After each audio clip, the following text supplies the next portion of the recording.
Hey everyone, welcome back to the show. Always a pleasure to see our next guest because we get to talk about, first of all, his wonderful literary works and also, well, you know, possibility of getting sick and how to cure yourself. There you go. We're going to talk about stuff over the holidays with Dr. Dan Kalla. How are you, Dr. Dan? Hi, Dan. How are you? Great to be back. So we're going to start with the conversation that's a little controversial with most people, the flu shot. What do you think about the flu shot, and should people get them? Yeah, I'm a big proponent. I know the flu shot gets blamed on for everything after people get it. Yeah, all the side effects. I really believe it's not only good for yourself, it's a bit of a social responsibility to your community to prevent yourself from being a vector for the flu. What do you say to the people who think it is the cause of everything? I mean, people say, oh, don't get the flu shot, it's why we get super viruses and all this. What is your response to that stuff? Well, basically my response is show me the studies. You know? Yeah, right. Everybody has their personal anecdotes and experience, and sometimes things happen coincidentally, because there's absolutely no proof that you can't get one of the big misnomers, you cannot get the flu from the flu shot because it's not the live virus, it's just a part of the protein, right? Mm-hmm. So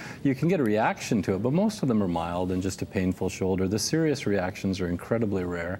And you know, and no study has ever proven that people get sicker after the flu shot. Well, I was going to ask whether, because one of the things I've heard is that it can be a little harder on your immune system because it's forcing it to battle a virus or at least get your antibodies ready for a virus. So does it weaken your immune system a little bit?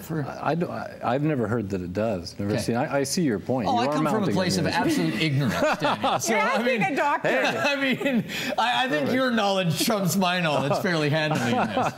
Yeah, well, I would say no is the answer to that. It does prime your immune system, but lots of things do. It doesn't mean you can't fight off other things at the same time. And this year the flu shot has the H1N1 shot in it. It's one shot this year, not two. Yeah.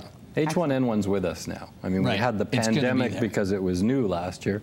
Now it's going to come around, and it's going to be one of the many strains that they inoculate against. Okay, let's talk about colds versus flus.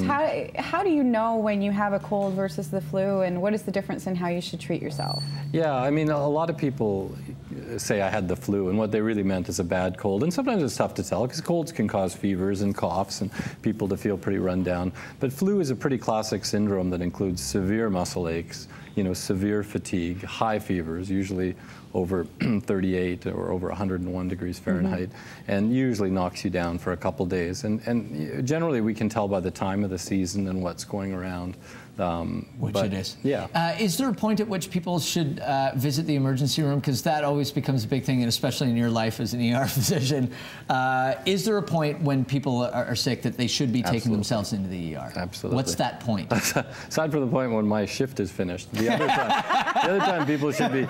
time people should be coming in is if they're feeling weak or have you know, one of the complications, the big complications of flu is pneumonia. Right. You prime yourself for bacterial pneumonia when your immune system's run down and your lungs are already swollen and wet with infection, and you can get very sick. So if you're short of breath and start coughing up green stuff, if you can no longer take oral fluids, if you're throwing up and stuff. Temperature is it dangerous as far as fever goes? There is no real, you know, temperature from that point of view. The body can tolerate very high temperature, but your brain's not going to boil. No, yeah. And I'm coming from a complete place of ignorance too.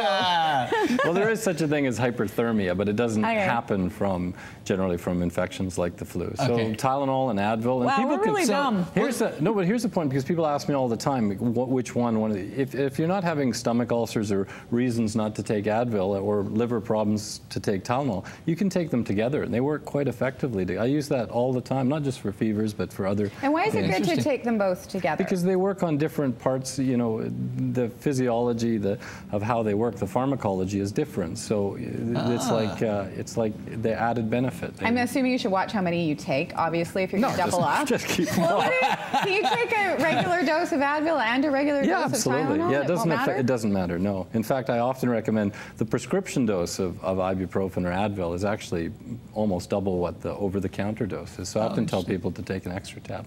Nice. Okay. So with the flu and everything, just to review, it's a respiratory issue more than anything. If people are having trouble breathing, if they're going that, then you go to the ER. But other than that, you can ride it out. Usually. Yeah. Well, I mean, if they're passing out, there's other concerns, right? If they're developing chest pains, but for the most part, yeah, you can ride it out. There is, if you catch the flu early enough with the antivirals, you know, that were Tamiflu that was so big last year for H1N1, it does work for the regular flu, but you have to start it pretty much within 48 hours. Do you have to get a prescription for that, or can you go to the drugstore and get it? prescription. So you got to see a doctor. Okay, let's talk about food poisoning, because that's always fun over the holidays. Another popular. I didn't realize how prevalent this was until I started asking a few friends, and everybody's got that either Christmas dinner or Thanksgiving dinner story. Where are your friends eating? At your house? Just family things over. Like stuffing seems to be a bit of an issue for a lot of people sometimes. Like, yeah, it is very. I mean, work in the emergency. I don't remember the last shift where I didn't see at least one person with food poisoning. It happens so, you know, because food gets it's leftovers is the ones we see so often, right? It's not refrigerated, the proper conditions, being left out of the turkey sandwiches the next day or 3 days later. Yeah, I'm not saying you can't eat that, but that seems to be the one source that so often we track down. And what should you do if you get food poisoning? Well, sit near a toilet. That would be my advice. Yeah, no. Let's keep it PC here. Yeah. Well, no, that's a problem. But often with food poisoning, the vomiting is the worst thing. People get just the worst projectile vomiting.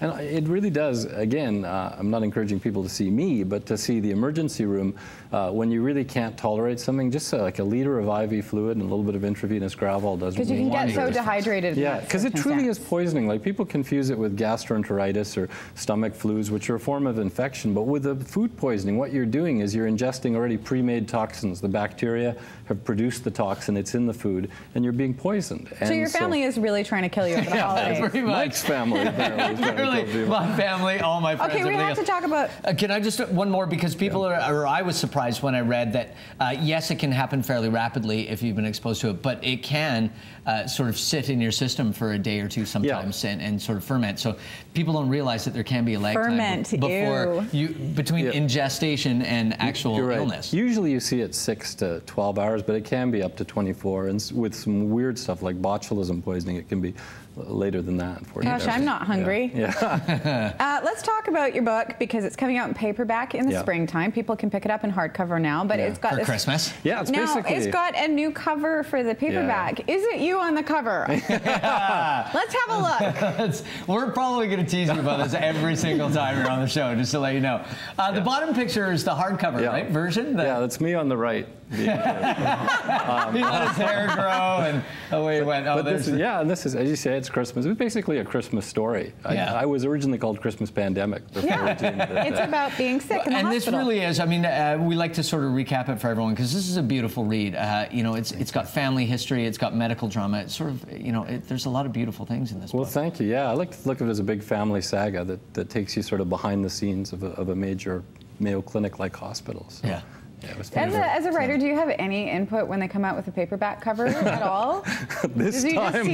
Surprise!